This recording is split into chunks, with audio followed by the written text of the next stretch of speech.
When you hear advice about public speaking, what comes to mind?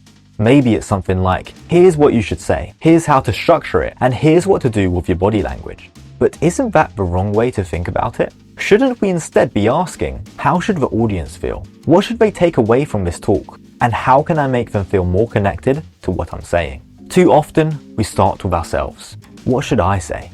Instead, the focus should be on them, the audience. How do we want them to walk away feeling? If we start by thinking about the audience's perspective, we can work our way backwards to create a more effective speech. Once we shift our focus to the audience's perspective, we can start thinking about the real purpose of public speaking. It's not about listing facts or just getting through the speech. It's about delivering truth. And that brings us to our core concept: truth and insight. Public speaking is less about relaying information and more about revealing a truth. And your truth doesn't have to be something groundbreaking or entirely new.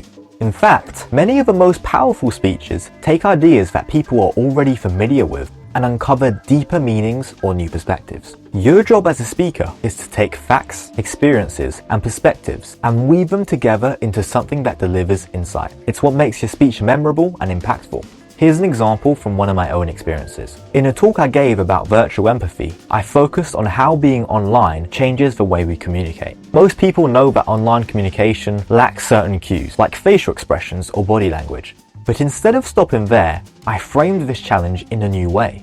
What if we saw this as an opportunity? Online communication, I said, has specific rules and formats that we can take advantage of, giving us time to reflect before responding, for example.